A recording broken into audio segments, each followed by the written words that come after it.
Assalamualaikum warahmatullahi wabarakatuh. Pada video kali ini saya akan menjelaskan mengenai perikatan audit pada internal audit.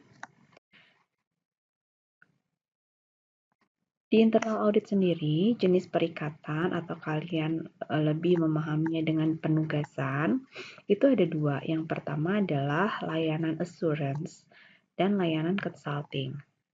Layanan assurance merupakan pemeriksaan dari bukti yang bertujuan untuk menghasilkan penilaian yang independen terhadap tata kelola, manajemen risiko, dan proses kontrol organisasi. Contohnya adalah proses pemeriksaan pada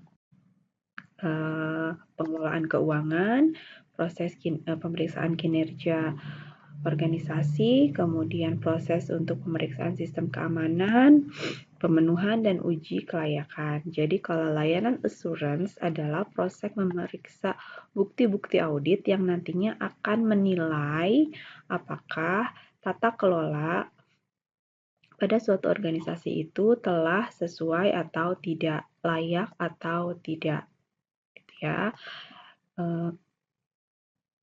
Kemudian untuk layanan consulting adalah kegiatan yang memberikan saran, nasihat, dan pendampingan. Jadi berbeda dengan assurance. Assurance ada kegiatan untuk memeriksa kemudian menilai apakah tata kelola atau proses bisnis dalam organisasi telah berjalan sesuai dengan tujuan dan ketentuan. Kalau consulting adalah kegiatan untuk memberikan saran, nasihat, dan pendampingan kepada unit kerja di suatu organisasi.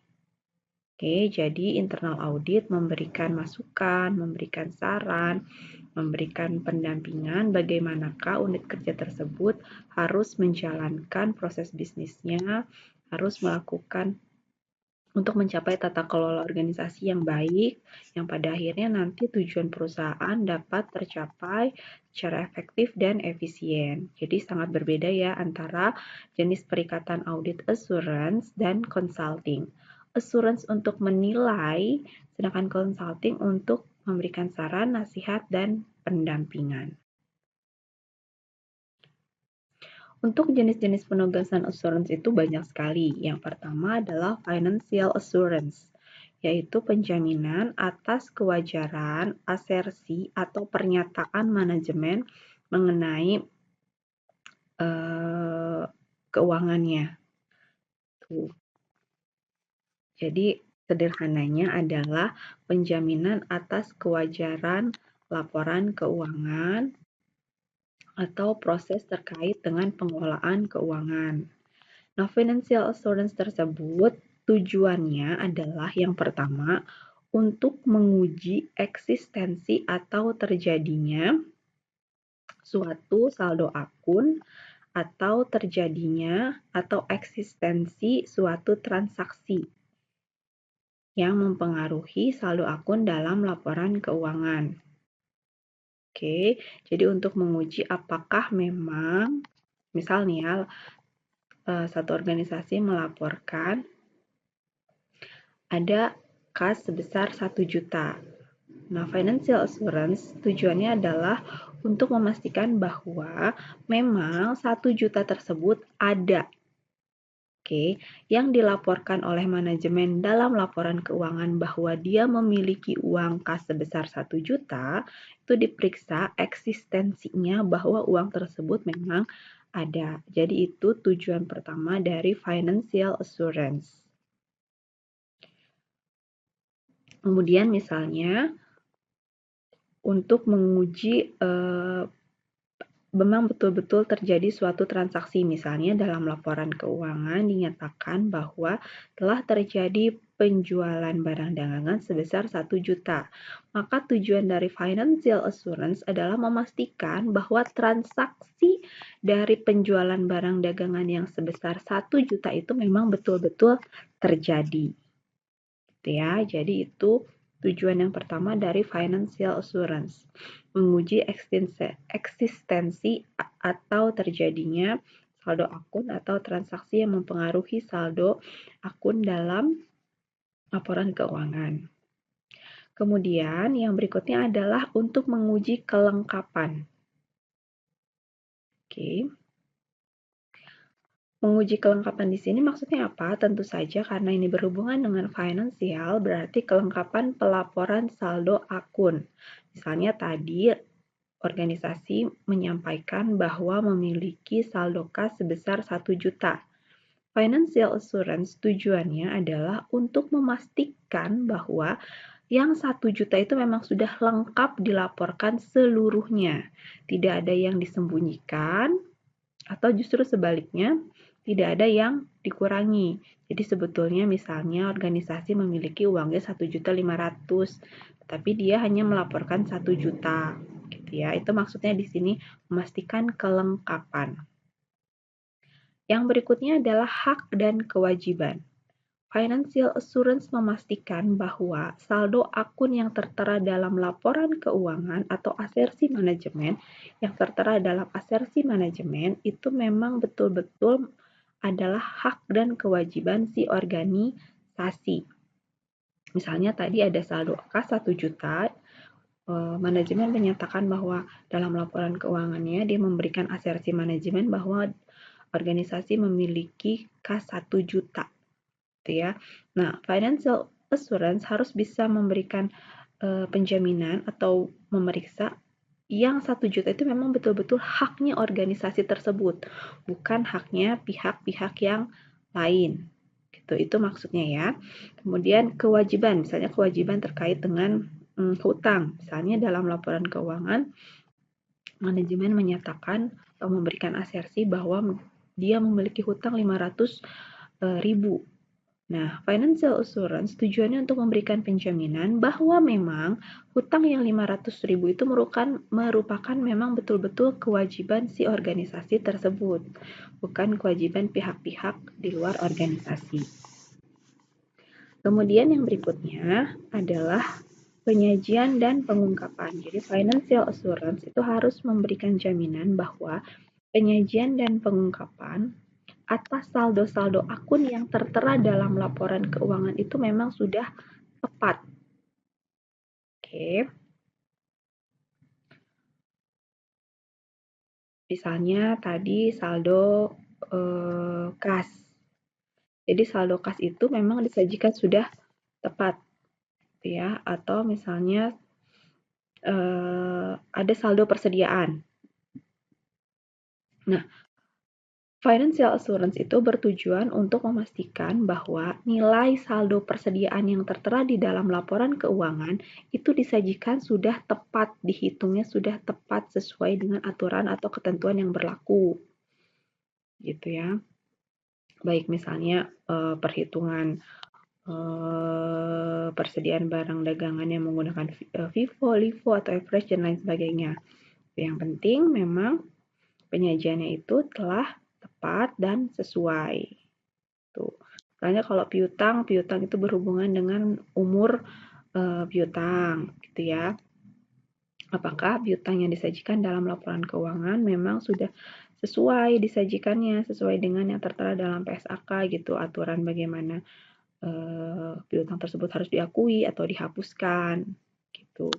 Dan pengungkapan, ini juga pengungkapan harus dalam financial assurance itu harus memberikan jaminan bahwa pengungkapan saldo-saldo dalam laporan keuangan memang telah sesuai. Misalnya tadi ada penghapusan piutang. Apakah memang semua data penghapusan piutang itu sudah diungkapkan secara benar dan lengkap dalam laporan keuangan?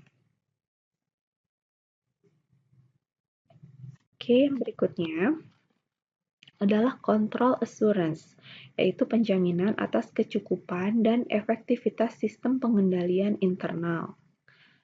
Seperti yang sudah dijelaskan berkali-kali, internal audit itu tidak hanya mengaudit mengenai pengelolaan keuangannya saja, tetapi seluruh tata kelola, seluruh proses bisnis dalam organisasi merupakan bagian dari atau objek dari pemeriksaan internal audit.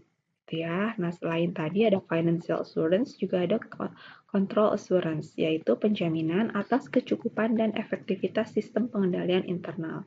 Jadi, salah satu tugas dari internal audit adalah memastikan bahwa sistem pengendalian internal pada organisasi itu memang sudah cukup baik, efektif, dan efisien, gitu ya. Salah satu contoh dari sistem pengendalian internal itu apa? Misalnya adalah SOP, adanya SOP. SOP-nya misalnya adanya ketentuan-ketentuan otorisasi dalam pengeluaran kas, gitu ya. Jadi salah satu tugas dari internal audit adalah menguji apakah sistem pengendalian dari pengeluaran kas itu sudah baik, sudah dilaksanakan, sudah efektif atau tidak, gitu. Yang berikutnya adalah Information Technology atau IT Assurance, yaitu penjaminan atas kecukupan serta efektivitas desain pengendalian atas pemanfaatan IT. Nah, salah satu tugas dari internal audit juga memastikan apakah pada satu organisasi pemanfaatan IT-nya itu sudah cukup baik atau tidak, efektif atau tidak, membantu proses bisnis organisasi atau tidak, ya. Kalau cukup membantu, tapi bagaimanakah proses keamanannya? Apakah data yang dikelola oleh IT tersebut cukup aman atau tidak, backupnya bagaimana, apakah bisa di hack oleh orang-orang luar, datanya apakah bisa bocor, dan lain sebagainya. Apakah ada backup datanya, kemudian bagaimana maintenance-nya, dan lain sebagainya. Yang berikutnya adalah compliance assurance, yaitu penjaminan atas kepatuhan kegiatan operasional terhadap kebijakan, hukum, dan peraturan yang berlaku. Nah, setiap organisasi tentunya mereka memiliki kebijakan-kebijakan tersendiri, memiliki aturan tersendiri. Untuk skup yang lebih luas, misalnya di negara Indonesia pun ada undang-undang yang harus dipatuhi oleh organisasi, oleh perusahaan. Nah, compliance assurance adalah proses atau kegiatan audit untuk memastikan atau memberikan jaminan bahwa organisasi sudah patuh dan tunduk terhadap aturan-aturan tersebut. Misalnya saja aturan yang dikeluarkan oleh Departemen Tenaga Kerja mengenai ketenaga kerjaan, misalnya ya. Misalnya mengenai aturan UMR atau aturan jam kerja, begitu, atau misalnya aturan batas usia untuk memperkerjakan karyawan, gitu. Nah, salah satu tugas dari internal audit adalah memastikan bahwa organisasi memang telah patuh terhadap aturan tersebut, begitu. Kalau misalnya dalam bidang keuangan, misalnya Menteri Keuangan itu untuk organisasi pemerintah mempunyai satu aturan atau pedoman standar biaya. Jadi, untuk kegiatan-kegiatan yang dilakukan oleh organisasi pemerintah, itu biayanya tidak boleh melebihi dari standar aturan yang dikeluarkan oleh Menteri Keuangan, namanya SBM, standar biaya masukan atau biaya keluaran. Nah, internal audit salah satunya tujuannya atau tugasnya adalah untuk memastikan bahwa organisasi pemerintah, misalnya nih ya, SPI di Universitas Pendidikan Indonesia. Jadi salah satu tugasnya adalah memastikan bahwa seluruh biaya yang dikeluarkan oleh Universitas Pendidikan Indonesia itu tidak melebihi atau telah sesuai dengan standar biaya yang ditentukan oleh Kementerian Keuangan. Begitu ya, itu maksudnya compliance assurance, yaitu memberikan penjaminan atas kepatuhan kegiatan operasional terhadap kebijakan, hukum, dan peraturan yang berlaku. Yang berikutnya adalah operational assurance, yaitu penjaminan atas efektivitas dan efisiensi kegiatan operasional. Nah, salah satu tujuan dari atau tugas dari internal audit adalah memastikan bahwa kegiatan operasional yang dilakukan oleh organisasi memang telah efektif dan efisien. Gitu, misalnya ada selain tadi kan dia memastikan bahwa SOP atau standar operasional yang berlaku dalam organisasi tersebut telah dijalankan. Selain itu, ketika memang SOP-nya telah dijalankan, tugas internal audit juga menilai apakah SOP yang dijalankan tersebut memang efektif, memang efisien untuk proses bisnis di organisasi gitu. Kalau dirasa tidak cukup efektif, tidak cukup efisien, tidak memberikan manfaat yang baik untuk organisasi, maka internal audit harus memberikan masukan bagaimana seharusnya SOP tersebut dirancang gitu ya, sehingga proses bisnis organisasi dapat berjalan lebih efektif dan efisien. Oke, yang berikutnya adalah integrated assurance, yaitu penjaminan atas keandalan keseluruhan aspek pengelolaan organisasi yang berlaku dalam memastikan penjaminan tujuan organisasi. Jadi kan tadi banyak sekali ya assurance, jenis-jenis assurance mulai dari financial assurance, control assurance, IT assurance, compliance assurance, operational assurance. Nah, integrated assurance adalah satu kegiatan audit di mana tujuannya adalah untuk mencapai keseluruhan tujuan dari yang tadi, tujuan financial assurance-nya ada, tujuan control assurance-nya ada, tujuan IT assurance-nya ada, compliance assurance-nya ada, operational assurance-nya ada gitu ya. Itu namanya integrated assurance. Tuh. Nah, yang berikutnya ada satu lagi jenis penugasan atau perikatan bagi internal audit, yaitu penugasan investigasi. Investigasi adalah proses untuk mencari penyebab atau mengapa sesuatu itu bisa terjadi, gitu ya. Biasanya karena ada satu kejadian terdahulu, maksudnya ada satu kejadian yang mendorong organisasi untuk mencari tahu mengapa kejadian itu sampai dapat terjadi, gitu ya. Itu namanya penugasan investigasi. Nah, penugasan investigasi ini mencakup yang pertama, investigasi atas dugaan fraud atau kecurangan. Oke, ini triggernya atau pemicunya tentunya ada satu kejadian fraud yang diketahui atau dicurigai atau internal audit menerima laporan yang disertai dengan bukti-bukti kuat, kemudian internal audit harus menyelidiki apakah memang betul fraud tersebut terjadi atau tidak. Gitu ya, itu namanya investigasi atas dugaan fraud. Oke. Kemudian untuk proses investigasi itu tidak berhenti sampai dengan ketika misalnya internal audit bisa membuktikan bahwa oh ya oke, fraud itu memang terjadi. Tidak bisa berhenti sampai di situ, tetapi juga harus dilanjutkan bagaimana menindaklanjuti fraud yang telah terjadi tersebut, gitu ya. Apakah tentu harus ada pihak-pihak yang dihukum dan lain sebagainya. Proses kedepannya seperti apa? Kemudian yang berikutnya adalah investigasi atas dugaan penyimpangan dari pihak ketiga. Yang berikutnya, pendampingan atas proses investigasi yang dilakukan pihak luar organisasi. Misalnya, BPK, jadi investasi yang dilakukan oleh BPK atau misalnya oleh KPK, oleh kepolisian, atau oleh pengadilan gitu. Nah, internal audit itu bertugas untuk mendampingi organisasi tersebut apabila organisasi tersebut hendak melakukan investigasi pada suatu organisasi. Gitu ya.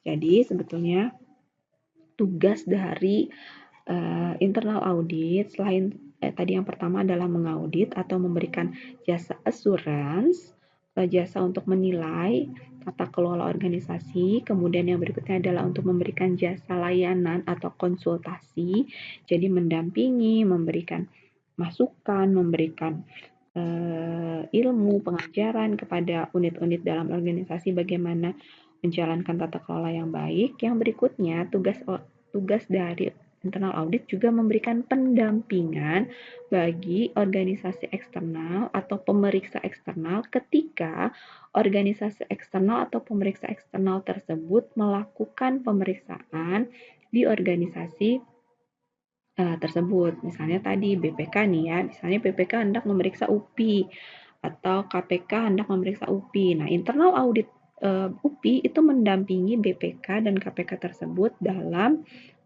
melakukan tugasnya. Mendampinginya seperti apa ya? Seperti memfasilitasi, misalnya BPK-nya perlu data, jadi internal audit yang memfasilitasi data-data tersebut, internal audit yang meminta kepada unit kerja yang bersangkutan, kemudian menyerahkan kepada BPK dan lain sebagainya, seperti itu. Ya. Yang berikutnya adalah jenis audit dari segi sifat. Nah, kalau dari segi sifat atau dari segi waktu, yang pertama adalah audit rutin. Jadi audit itu memang sudah direncanakan setiap tahunnya dan selalu terus dilaksanakan. Yang berikutnya adalah audit dengan tujuan tertentu. Nah, kalau audit dengan tujuan tertentu, audit-audit yang dilakukan karena ada satu kejadian pemicu. Misalnya tadi ada indikasi terjadi fraud atau kecurangan. Kemudian misalnya ada satu laporan entah dari masyarakat atau dari unit atau dari manapun gitu ya.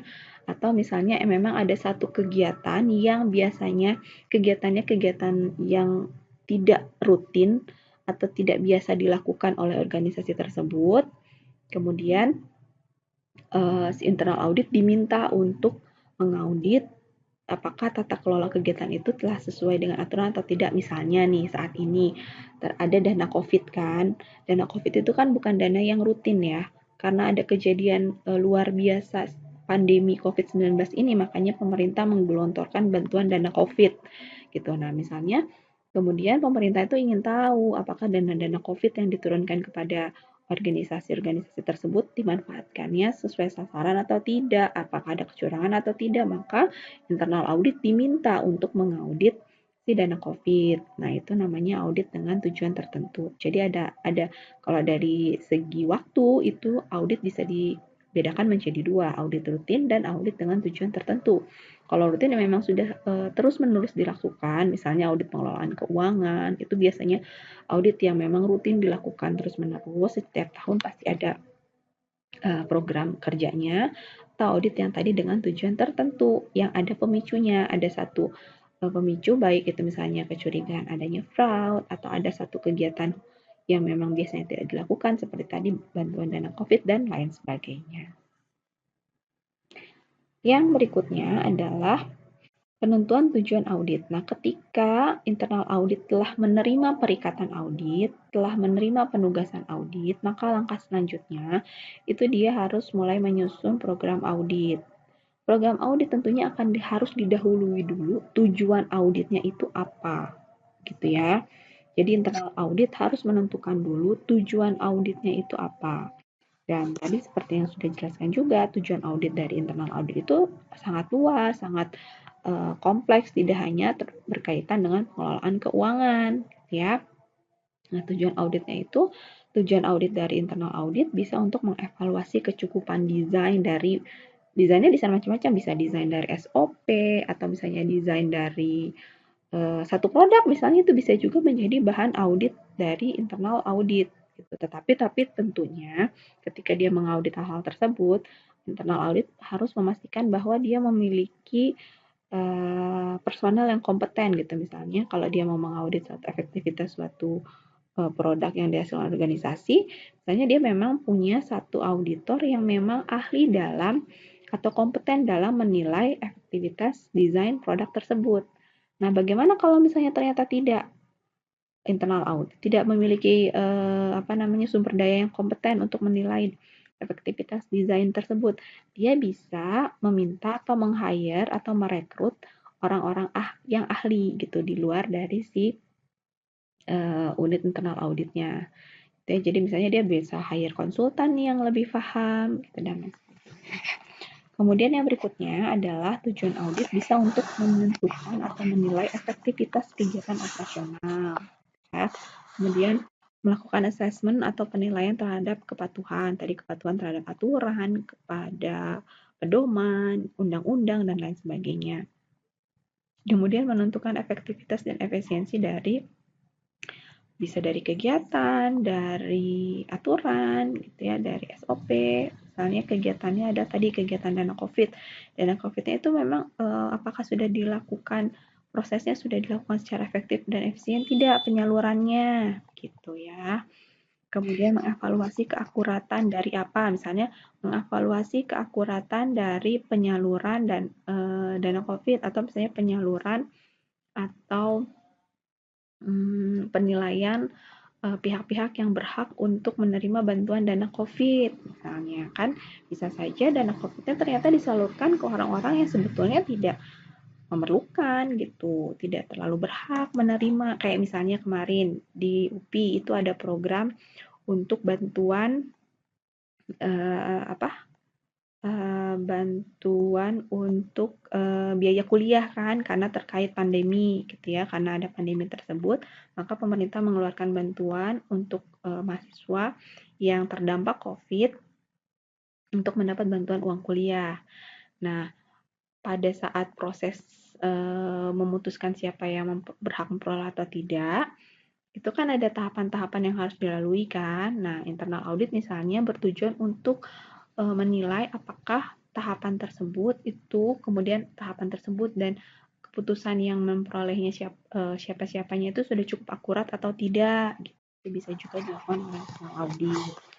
Kemudian melakukan asesmen pencapaian dari satu kegiatan, misalnya tadi kegiatan si dana COVID, misalnya ya, ini tercapai nggak nih targetnya? Misalnya targetnya dana COVID itu sampai ke berapa ribu mahasiswa misalnya. Gitu.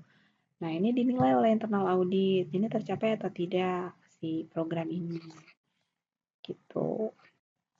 Kemudian yang berikutnya setelah menentukan tujuan audit, kemudian internal audit itu menentukan luasnya audit gitu.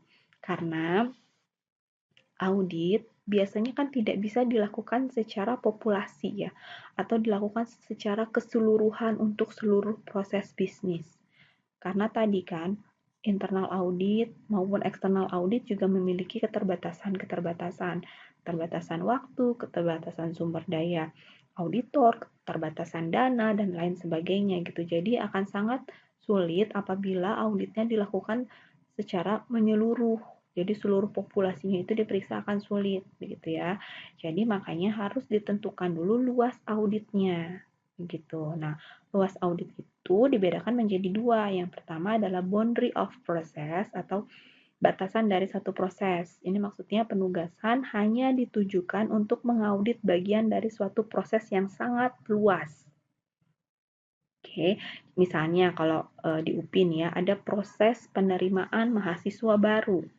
Mulai dari pengumuman penerimaan mahasiswa baru, penerimaan berkas administratif, kemudian proses penilaian berkas, kemudian proses untuk pengumuman yang lolos yang lolos seleksi administratif, kemudian proses pelaksanaan ujiannya, proses pemeriksaan hasil ujian, proses pengumuman hasil ujian, sampai diumumkan siapa yang lolos. Itu kan panjang tuh ya, prosesnya luas begitu. Nah, internal audit bisa saja melakukan audit tidak untuk keseluruhan proses tersebut. Misalnya dia pilih tuh mana yang paling riskan di antara proses ini. Misalnya yang paling riskan adalah ketika proses penilaian hasil ujian. Maka dia misalnya hanya mengaudit pada saat proses penilaian hasil ujiannya saja.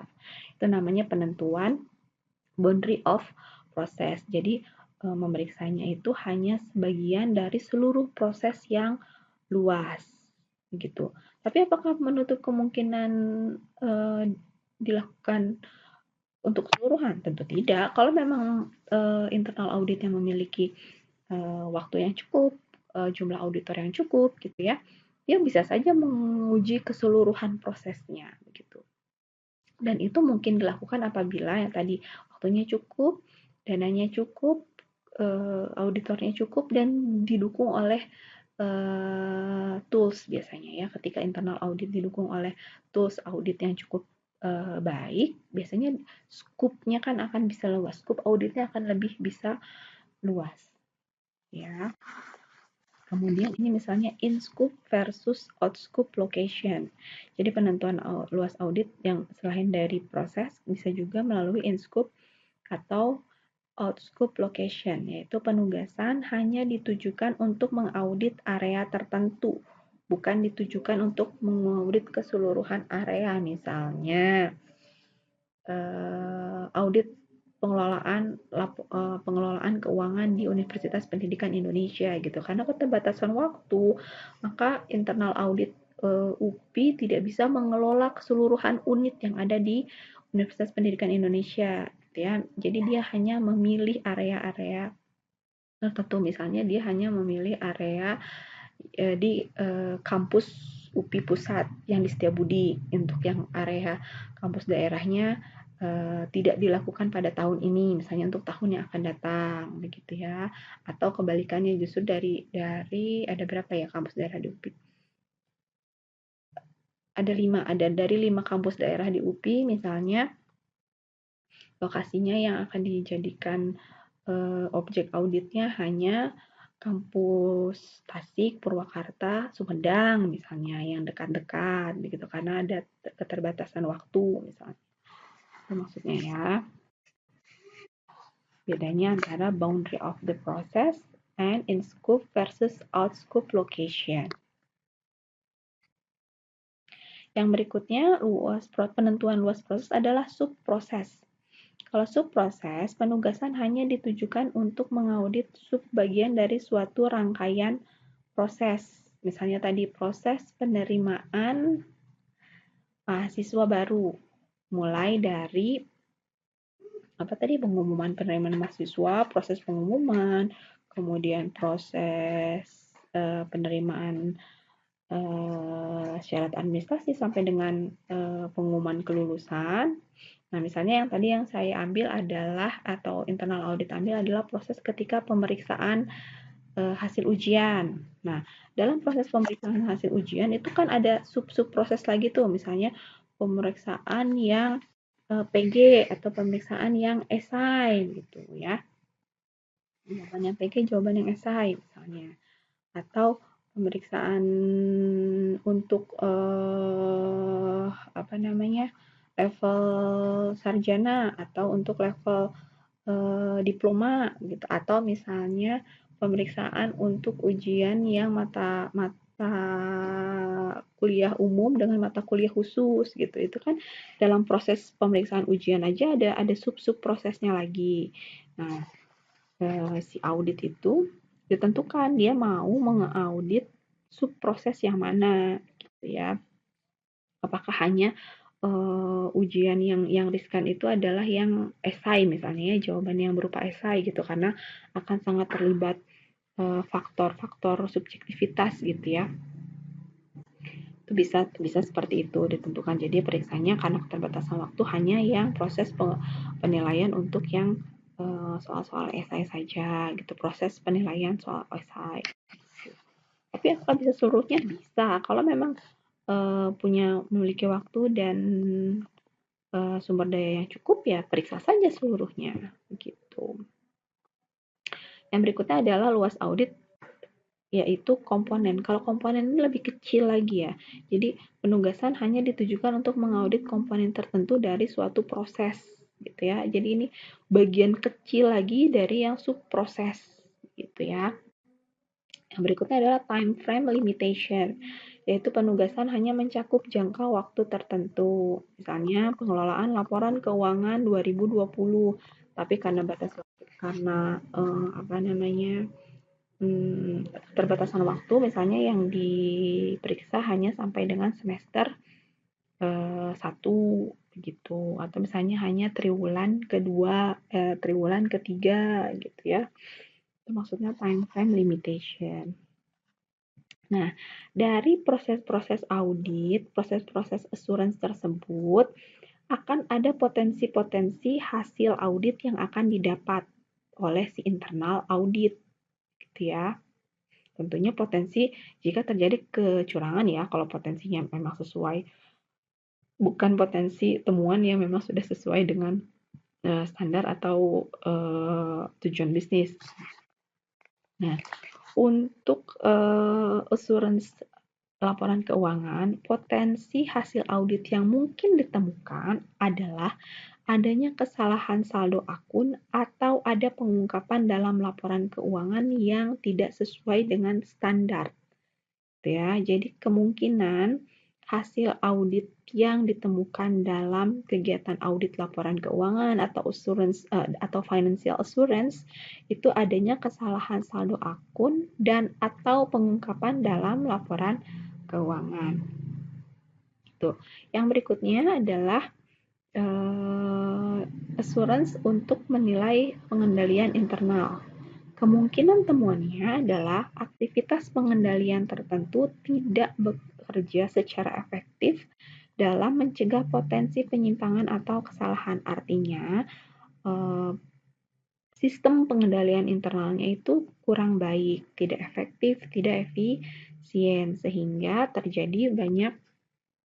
si sistem pengendalian internalnya itu tidak dapat mengamankan tata kelola organisasi yang baik gitu ya, sehingga kecurangan, kesalahan itu tetap terjadi gitu. Yang berikutnya, potensi hasil audit yang ditemukan bisa saja si auditor menemukan adanya kegagalan pencapaian target, gitu ya, target organisasi, target kegiatan. Misalnya tadi contohnya adalah kegiatan dalam penyaluran dana bantuan COVID gitu ya, misalnya targetnya tidak tercapai, tidak seluruh bantuan dapat disalurkan ke yang berhak menerima, misalnya dan lain sebagainya. Kemudian inefisiensi kegiatan operasional. Nah, ini juga salah satu potensi hasil audit yang mungkin ditemukan dalam proses audit internal. Yang berikutnya ketidakpatuhan terhadap kebijakan, prosedur, peraturan, dan atau undang-undang. Kan tadi ya salah satu tugas atau tujuan dari audit internal adalah memastikan kepatuhan terhadap kebijakan, prosedur, dan peraturan. Nah, ada potensi hasil audit yang didapat, ya tentu saja adanya ketidakpatuhan terhadap kebijakan, prosedur, peraturan, atau undang-undang. Agar proses pelaksanaan penugasan audit dapat berjalan dengan lancar dan efektif, auditor harus memahami tujuan dari proses bisnis si objek audit.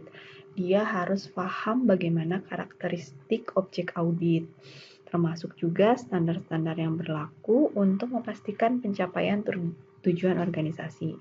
Mengapa? Karena standar yang berlaku ini merupakan atau yang menjadi pedoman atau kriteria atau acuan, auditor dapat menarik kesimpulan apakah proses bisnis atau tata kelola suatu organisasi tersebut sudah sesuai atau tidak, gitu ya.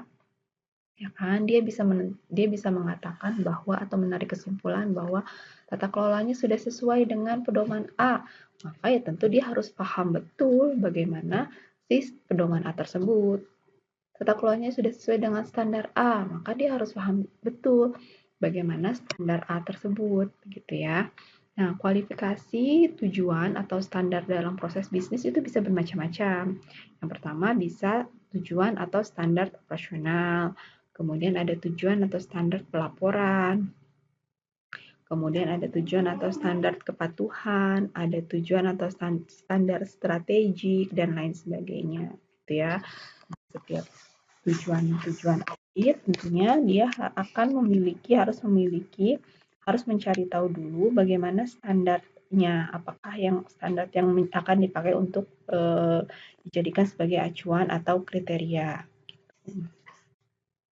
Untuk tujuan atau financial assurance misalnya, tentunya tujuan atau standarnya adalah standar pelaporan keuangan, misalnya gitu ya. Yang berikutnya, untuk memahami objek audit, nah si internal audit itu harus bisa berpikir kritis gitu ya. Nah, ada pedoman atau acuan atau rumusan yang bisa digunakan atau dimanfaatkan oleh internal audit sehingga dia bisa menemukan atau memahami bagaimana si objek audit yang akan diauditnya tersebut. Yang pertama, seorang internal audit sebelum dia melakukan proses audit, dia itu harus paham betul bagaimana proses bisnis dalam satu organisasi.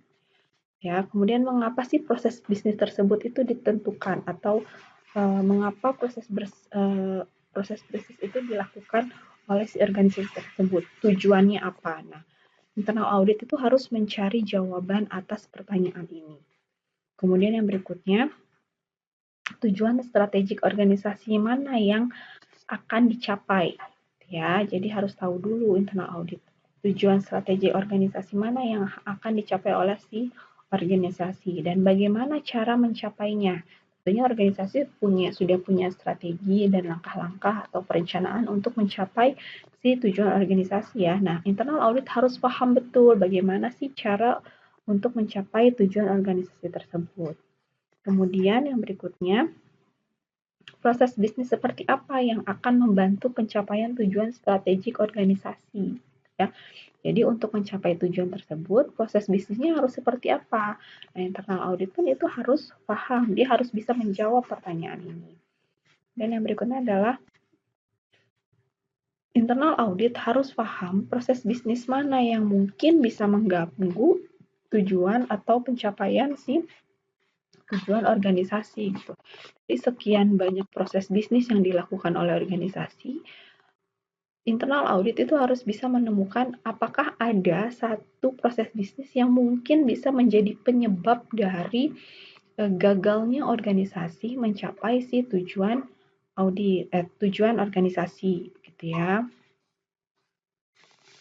Kemudian pada akhir minggu, akhir bulan, akhir tahun gitu, apakah atau capaian keberhasilan apa yang bisa dirasakan oleh karyawan? Kenapa karyawan ini menjadi penting? Kenapa sih apa yang dirasakan oleh karyawan menjadi penting untuk organisasi? Karena ingat, karyawan itu sebetulnya adalah aset terbesar perusahaan, aset terbaik, gitu ya. Kalau karyawannya baik, tentu proses bisnisnya akan juga baik. Karyawan yang merasa puas, dia merasa baik diperlakukan oleh suatu organisasi, tentu dia akan memberikan yang lebih juga kepada organisasi tersebut, begitu ya. Kemudian, sebelum auditor melakukan proses audit, internal audit harus membuat program audit. Program audit adalah satu prosedur yang mendeskripsikan mengenai langkah-langkah dan pengujian-pengujian yang akan dilakukan oleh auditor dalam melakukan audit. Oke, sekian pembahasan hari ini. Semoga dapat mengerti. Terima kasih atas perhatiannya. Wassalamualaikum warahmatullahi wabarakatuh.